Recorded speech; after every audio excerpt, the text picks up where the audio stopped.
Good morning, everybody. Good afternoon to some of you. It's so great to see folks out there. We're going to give people a few more minutes just to jump on, and then we'll get started. In the meantime, as my colleague Erica put in the chat, if you can, in your chat button, if you can choose to participate with everyone and not just the panelists, then we'll all be able to have a great conversation during this coffee break. So take a minute now and open up your chat window and just click down and choose everyone, and then we'll all be able to see what everybody's putting out there. And maybe just for fun while we wait, pop in the chat, where was the last place you went on vacation? Let's just see how people are doing with the chat. Carol, I see you out there chatting with everyone. Carol's a colleague of mine here at Karrikins Group. Nice to see you, Carol. This is the last place you went on vacation. Just pop it out in the chat so we can make sure we've got the chat working well. Florida, I see Rachel. Brent, you were in Breckenridge, of course. Mary was up in India, or down in Indiana Springs, Florida. Hillary, thank you for joining us. We appreciate it. And Cabo, oh, the Canary Islands. That's exciting. I've always wanted to go to the Canary Islands. Just to let you know, I've got the chat up on a screen behind the camera here. So if I'm looking over there, that's what I'm doing. I'm just checking in on the chat. Bruce, you were in Safety Harbor, Florida. Bruce is another colleague of mine. Thanks for joining us. Michelle, I see you went to Cabo. Great. Oh, in Costa Rica, Olivia. Costa Rica is one of my favorite places. I had the opportunity to go there a couple of years ago and just fell in love with it, which I think is a very common experience. Olivia, you might have had that experience too. I had the opportunity to go to Patagonia in December, which was fabulous. Just an amazing trip. And I was on both the Argentinian and Chilean side. I posted some pictures up on my LinkedIn profile. You can check them out there if you're interested. Oh, Mary, Indian shores, which means I need another vacation. Mary, don't we all always need another vacation? Anyway, well, look, it's just after the top of the hour, so we're going to go ahead and get started here. Thank you all for jumping into the chat. If you're just joining us, a reminder that we're on the webinar, the Zoom webinar platform, so you won't be on audio or video, but you can participate via the chat. And if you choose to participate on the chat, make sure that you change the default of communicating only with the panelists to communicating with everyone so that we can all participate in the conversation during this quick 30-minute coffee break. So just to get going, my name is Julie Williamson. I'm the Chief Growth Enabler at Karrikins Group, and I'm so happy to have all of you here. At Karrikins Group, we are really committed to trying to understand and help progress how leaders align to deliver together. We believe in making how matter, how you lead. And that's a really important part of this idea of activation and the power of leader activation during times of transformation in particular. So I'm delighted that you've all joined us here, because we have, over my 30-year career in consulting, and by the way, Brian, I see you out there. I knew you a long time ago, so thank you for joining us. When we see companies attempting to go through major transformations, anything from an organizational redesign to a technology implementation or lift to a go-to-market strategy change, whatever they're trying to do strategically in the organization or in the market, it takes a lot of commitment and time to affect that type of transformation. And unfortunately, one of the areas that sometimes doesn't get enough attention and care and feeding is how senior leaders in particular need to stay engaged and activated around the transformation. We believe it's one of the secret accelerators of transformation, and that's why we spend so much time on it. Here's what we sometimes see though, and I'm just going to be interested, maybe by a show of hands, or you can pop it in the chat if you've ever seen this. We often in transformations, especially around March in business is like January 17th for a New Year's Eve resolution, right? It's like when all of the big kickoffs are done and the strategy's been rolled out and the sales kickoff has happened and everybody knows what the year is supposed to look like. And then what happens? We all go back to business as usual. And I'm just curious by a show of hands, if these graphs might look familiar to anybody in terms of an organization that you've been in, where maybe there was a big rollout and then it just kind of flopped. Or there was this whiplash where you kept hearing about it every couple of months or maybe annually, but nothing ever actually got done or it never really happened. Does that feel familiar to anybody?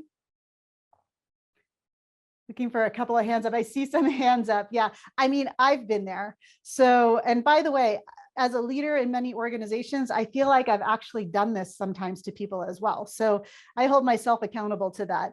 And I think part of it is that transformation is hard. Transformation takes consistent action over time. It doesn't happen in a catalytic moment.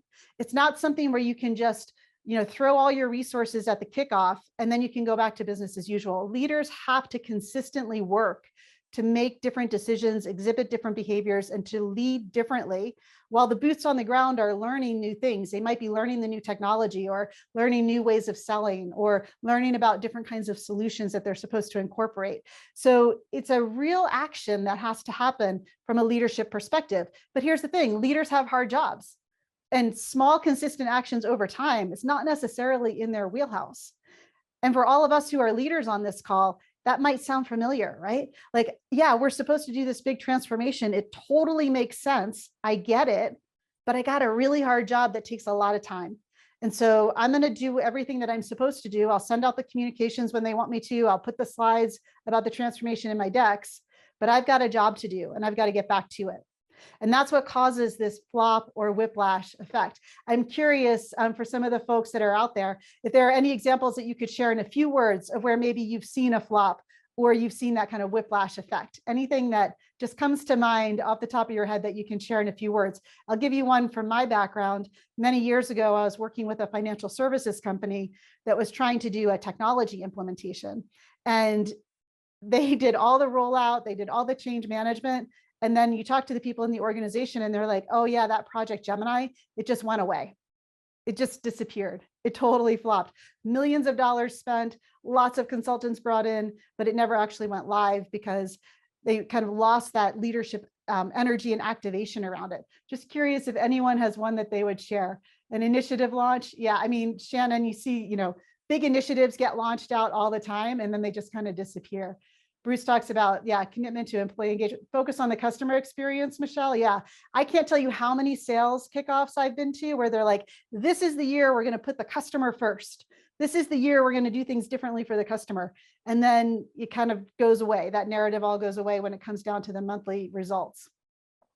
Brent, I see your comment about underappreciating the true number of priorities that teams are dealing with. That's right. So here's the thing about transformation, consistent actions over time. Leaders have to start making different prioritization decisions in order to really support the transformation. And that's really hard. And that's where the hard work of leader activation comes in. Change management can't solve for that. Change enablement can't do that. Leaders have to make different decisions about what priorities are going to be at the top of the list for people. And that's where they need to really lean in. Carol, I see your comment on rebranding. Anyone who's ever been through a rebranding experience knows that that can often be a flop or a whiplash. Let's take a little bit of a deeper dive into the phenomena of the flop. One of the things that we see often is that people love to change other people, but they're not so keen on changing themselves. So it's easy for leaders to say, yeah, I'm all on board. I'm going to get my team to do whatever they need to do. You just tell me what my team needs to do, where they need to show up, and what they need to do in that process. And as they're going through that, leaders are then continuing to reinforce the old context, old ways of working, because they're not leaning into that opportunity to really change themselves and how they're leading. And what that does for people is it puts them back into that business as usual context. So they leave the big kickoff, whenever it happened. They often happen in January and February. And then the end of the month comes, and if they're salespeople, they're being held to numbers. If they're operational people, they're being held to delivery dates. If they're development or technology people, they're being held to fixing things or uptimes or whatever it might be in their context. But those measures and metrics don't change very quickly. And so everybody just dials back into what does it take to be successful in the current context. Meanwhile, what's been laid out from a strategic perspective or a transformation perspective is a future context. And the mix of those two aren't kind of meeting in the middle. So people are left to be successful in the old context. Allison, I see your comment about buy-in throughout the organization is key. Absolutely. I think buy-in throughout the organization and the most senior leaders have to remain energetically engaged. They can't let their energy just flop, because when people see leaders just kind of dying off and kind of going back to their regular routines, then they're not inspired to go through the change themselves, because they're like, my leaders are continuing to use the old context. Why should I step into the future context? And I think that's a big challenge. And it does drive this idea of the flop. Matter of fact, if you think about some of the examples that you put out there, I'm just looking back at the chat to see a couple of them. If you look back at those, I'll bet a lot of them could be tied out to leader activation and a lack thereof. Might be also a lack of investment in change resources or things like that, but often it starts at the very top. I'll give you a great example of a flop that I was involved with, which is with an insurance company several years ago. maybe a decade ago now. I was working with a CFO who was implementing an ERP system. And at the end of the implementation, we didn't have great adoption rates. And he was really frustrated by that. But when I went in to talk to him about it, I realized that he was still using the old Excel spreadsheets that were supposed to have been converted into the ERP system. And he did that because he was more comfortable with that. He said he trusted those spreadsheets. He didn't trust the system, but that nobody in the organization knew that he was still using the spreadsheets. And I thought, that's a great example of a lack of leader activation. He wasn't putting in the time and effort as the CFO of a big company because he was very busy doing important things to learn the new system and to learn to trust the new system. And everybody around him knew that. So they were continuing to use the old spreadsheets that they had depended on for many years. And that was driving a real impact in adoption. So there we had all of the change resources in place, but we had a lack of leader activation at the top. And so it wasn't coming down from there, and he wasn't setting the example that he needed to set. We had some great conversations about that. And I'm happy to say that eventually he did get on board. Consistent actions over time by him consistently starting to use the ERP system and ask for reports from the ERP system. He started to work in the context of the future, not the context of the past. But it took longer than it should have, quite frankly, because we lacked that leader activation at the top. It was a really interesting experience for me as we went through that with him. So people love to change other people. This is one of the reasons that the flop happens, is because leader energy dies off. They're not changing themselves, but they're perfectly willing to have their teams go through the training and learn new things. However, they're staying in their old context and business as usual. Huge challenge when it comes to leader activation. One of the bigger challenges, though, is when the flop leads to whiplash. Now, I have been in so many organizations over my career where people have said to me, leaders have said to me, we are so change resistant around here. Has anybody ever heard this is a very change resistant organization? Or have you ever thought that about your organization? Just by a show of hands, let's see who's out there. Yeah, we've got a few people saying, yeah, definitely fall in that category. Change resistance is a really interesting phenomenon. As a social scientist, I'm always fascinated by it. But one of the things that I've observed is that when leaders tell me that there's a fear of change, they go into this old truism that people don't like to change. It's kind of like this easy comment. People don't like to change. But here's the thing. People change all the time. People get married, they get divorced, they have kids, they go to school, they move, they go into other businesses, they change jobs. People change all the time.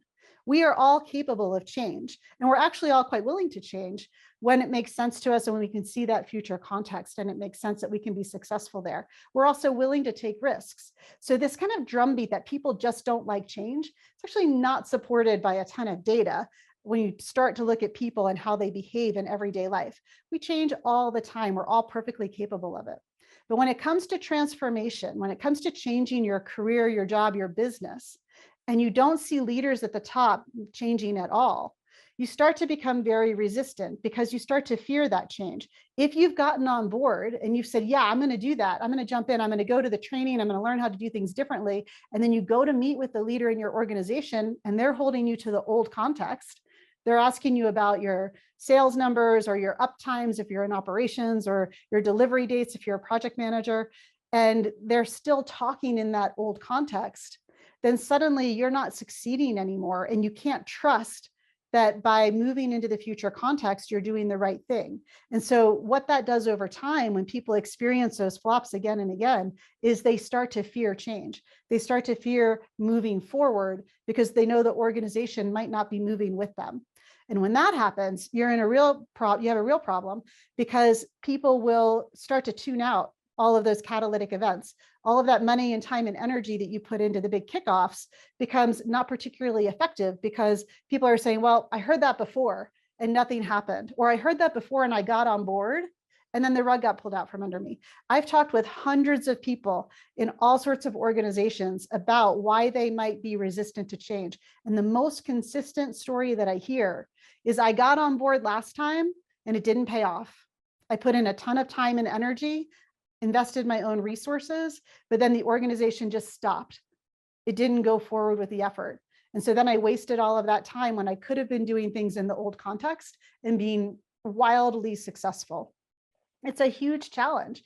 And so when we see that phenomena, when people start to talk about people in this organization are afraid of change, often what it means is that they've tried to change and it hasn't been supported for them. And that comes from, in my mind, a lot of leader activation activities that aren't taking place because they get put into a change enablement program and they go along with the program, but then leaders don't actually support that and do it themselves. And you wind up with a disconnect between leadership and the boots on the ground that are trying to change, and leaders are continuing to lead through the old context. One of the things that we see often is that leaders don't gain fluency in the context of the future. And that's a big challenge because they keep asking for the same numbers, the same reports, the same expectations, the same goals, and they're not learning how to really speak in the language of the transformed context. And that slows transformation down. Remember, I talked about consistent steps taken over time is what really accelerates transformation. Some of those consistent steps is leaders learning to ask new questions, to have a different level of fluency in what they're doing. When leaders do that, then we get to what we call the successful simmer. And the successful simmer is a really wonderful place to be. When leaders are working in the successful simmer, you see an coming together of change enablement activities for your boots on the ground people who are doing the work and are going through training and relearning things and learning new things, and leader activation energy stays high. When you're in that successful simmer, leaders are actually continuing to stay energized and actively engaged in the transformation. They don't have to stay redlined the whole time. Nobody expects that. Leaders have a job to do. Like we said, they have hard work to do. It can ebb and flow, but what we don't want to see is the spike and crater. And that's often what happens with the most senior leaders in organizations, especially with big transformations, is they go through that spike and crater. And that's what creates the whiplash and creates an intense distrust of the transformation in the organization. But when leaders can have that ebb and flow, it makes a lot more sense to the people that they're leading because they see leaders changing as well. They see them going through the hard work of doing things differently over time. But here's the really important point. Leader activation, when it comes to transformation, can't be outsourced to other people, to your change management team or the head of transformation or the transformation program manager, while leaders are busy doing far more important things. Leader activation takes leaders stepping up. I always say it's a very simple analogy. It's like somebody who says, I want to get in shape, so I need to change my diet and work out more often. And they join an expensive gym and they start paying a personal trainer and they sign up with a nutritionist, but they never show up and they don't do the workouts and they don't change their diet. And then in 3 months, they wonder why no results have happened. It's the same kind of thing. You can't outsource your way through this. You can't just bring in more people. Leaders have to actively engage personally in how they're showing up in the transformation. They have to demonstrate their fluency in the future context so that people start to trust that the leaders are on the journey as well. It's really easy for the most senior leaders in organizations to be disconnected from the hard work of consistent actions taken over time that are required for transformation. When they do that, you start to get into the flop. So when you think about this, the successful simmer is achieved when change enablement activities and leader activation are happening in parallel. That's where the magic happens for transformation. That's where intense acceleration can happen in terms of really seeing the strategy through or seeing the transformation through. In my mind, you need both. You need good change management or change enablement, and you also need leader activation. They sit side by side. It's not a yes, or it's not an either or, it's really a yes and. However, what leaders love to spend time and money on is change enablement. So they're like, well, we'll just bring in the consultants or we'll get the head of transformation, the transformation office on board, we'll get a program manager assigned. All of that needs to be done, especially if it's an organizational wide transformation. You need to have a good plan. People need to be able to understand when they're going to be impacted. They need training often, they need resources. But at the same time, leaders have to hold themselves to a high standard around sustaining visible energy around the transformation. They need to start asking different questions. They need to really model the way for others around their belief in the impact of this transformation and how important it is. And the chart on the left here is really where we often see people kind of falling off the ledge. And Karen, I see that you have a question out there. I'm just going to read that real quick. How do you handle the response from the CEO? The CFO has multiple other initiatives. They put that out. They put out that initial letter and then the lower level management takes the lead. Can the leader who is trusted to be at a lower level? Yeah, Karen, I think that's actually a really interesting question. How do you get the CEO or the CFO or someone else to continually engage at that level? part of it is that a minimum, again, I'll go back to that idea of the fluency of the future context. The CEO, the CFO, the C-suite, they have to take personal responsibility for learning to lead through the lens of the transformed organization. And what that means is they have to start holding people to future metrics. They can't keep managing the business to the old context while they're asking people to transform the business to the new context. And that's a very difficult conversation to have. I've had it plenty of times with C-suite people, and it's not easy, but once the shoe drops and they kind of see that and they understand that, they start to make different decisions and they start to message things differently. So it is one of those things where it's easier if you feel like we can just outsource that to somebody else and get them on message, but they have to embody that. And the reality is we see all these statistics about failed transformations or strategies that don't deliver, or, whatever, pick your poison. But a lot of times that's because at the most senior levels in the organization, there hasn't been a full commitment to how to lead together in order to maintain that successful simmer. And that's actually part of what we do here at Karrikins Group with the Diamond Triangle, is we say, when you're trying to transform or you have a big strategic ambition, you need to know what you're doing, you need to know why you're doing it, but you also need to think about how you do it together as a leadership team. And if a leadership team can get on message about how they're leading together through this transformation, what are the new trade-offs they need to make? How do they need to reprioritize things? Where do they need to let go of old metrics and embrace new metrics? What's that journey for the leaders? When you start to get really clear around that and what activation looks like, then you start to see the successful simmer.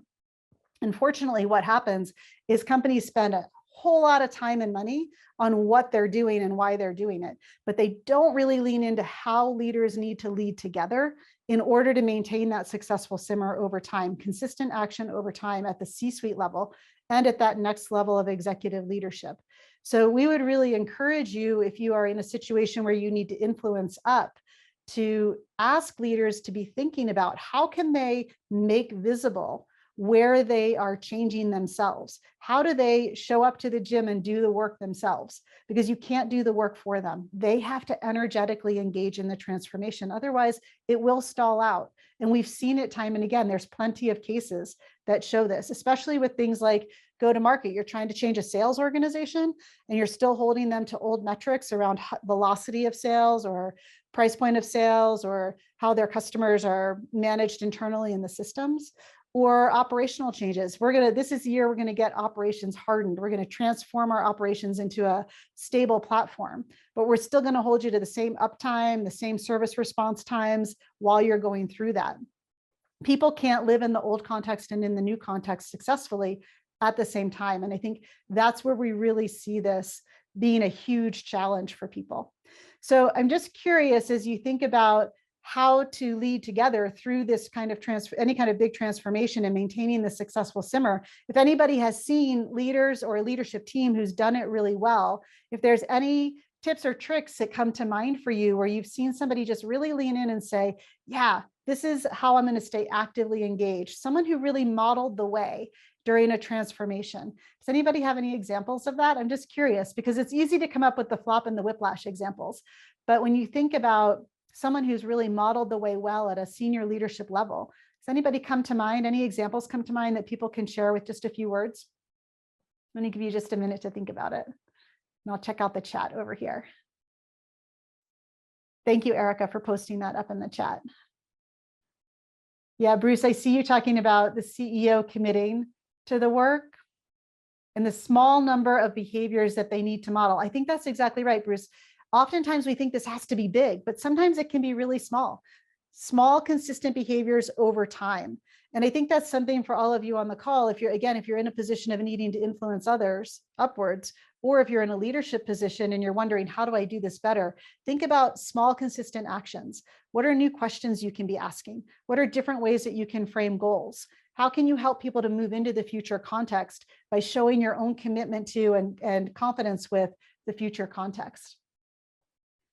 Brent, I see your point about the simmer and a leader who prioritized FaceTime with the team on a recurring basis, either physically or virtually. Yeah, I think the more that leaders can spend time during the transformation effort really talking with people about what it means to them, what their concerns are, and also sharing as a leader, here's where it's getting hard for me. Here's where I'm struggling. Here's where I feel conflicted between, getting pulled back to the old context and needing to move into the future context. Daniel, I see your comment too about Bezos keeping the customer always in mind. Yeah, I think always starting with that in terms of transformation. That's often what the transformation needs to be centered on, is how are we doing this for the customer experience? Those are some great examples. Nicole, I see yours out there as well in terms of modeling behaviors. And yeah, I think super helpful whenever a leader starts to work differently in a really visible way. Again, I'll go back to my earlier point. Leaders have hard jobs and they have a lot of work to do. And so sometimes it's easy for them to forget that they need to make what they're doing visible to others, because often what they're doing is behind the scenes. And so they might say, I'm all in. I don't understand. Like, why do people think that I'm not all in on this transformation? I'm doing everything I can, but they're not necessarily making that visible to other people. So leaders during times of transformation need to, first of all, learn the language of the future and start using it. So how do they ask different questions? How do they look at different reports? How do they share different information with their people in a way that sets that future context?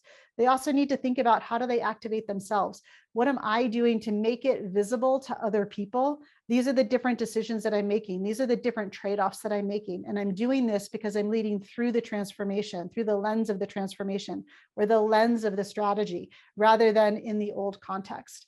You have to help people through that and make it visible to them by talking to them about it, Brent, to go to your earlier point. And then finally, being really authentic about their own struggles. Senior leaders, especially ones who report to the C-suite, are often themselves conflicted. They're caught in the old context and the new context. And the more that they can productively share that, and by the way, there's a difference between productively sharing it and just, whining about it or complaining about it, which sucks energy out of the transformation. But if they can lean in and say, I get it, like, this is hard for me too, because I'm supposed to be, meeting this one standard that was the old standard and also moving to this new standard. And I'm trying to navigate that. And here's how I'm making different trade-offs. And here's how I'm moving towards that. Helping people to understand how, as senior leaders, they're navigating that conflict will help model the way for others. It is not easy. Transformation is not easy. I'll go back to my earlier comment. It takes consistent action over time. It doesn't happen in a catalytic event. We would love for it to happen in a catalytic event, but it just doesn't work that way. It happens when people commit to doing small things consistently over time. And that starts with senior leader activation. When senior leaders are fully activated around a transformation, you get that successful simmer. And then the change enablement activities that we all are familiar with and we know are so important for our people, those take hold in a whole new way. If you can bring the successful simmer together with a solid change enablement plan, you will accelerate your transformation or your strategy or whatever it might be in unbelievable ways. So I'd really encourage you to think about this idea of leader activation and how do we inspire leaders or spark leaders to think about their own role and how they lead together to transform the organization. In many instances that I've seen where we've had the flop or the whiplash, that's the missing piece. You can throw all the money and dollars you want at technology, at change management, at consultants, but if leaders aren't activated intentionally and visibly around the transformation, it will eventually fall into the flop or the whiplash. So a couple of things to think about. I know this has gone by really quickly. It's already the bottom of the hour. I want to thank everybody for being here. Shannon, I see your comment out there. The information's brought clarity to the frustration of the experience. Yeah, hopefully this just gives you a couple of ideas. In these coffee breaks, we like to have just quick, informal kind of sessions like this to chat about some really big and important things that might be holding you back or that might be opportunities to accelerate how you change. We're going to send out a summary of these slides, so you'll have those in a PDF. We'll also post a recording of this coffee break, so you can jump out there and see that or share it with other people if you like. And we'd love for you to visit our website or reach out and say hello. This is our passion in life. It is our mission, is our calling to make how matter for leadership teams. And leader activation in times of transformation or big strategic ambitions is absolutely where leader activation is critical. And you can't throw money at it. You've got to do it yourself. So we're here to help, and we'd love to hear from you. And with that, I'm going to go ahead and say goodbye. If there's any other questions or comments that people have, I'll stay on for a minute or two. You can pop it out in the chat. Otherwise, I hope you all have a great day. And if you're in a leadership role, go out and activate your transformation and change and strategies. And if you need to influence up, hold people, make a worthy ask, hold people to it. And thank you so much. We appreciate you being here.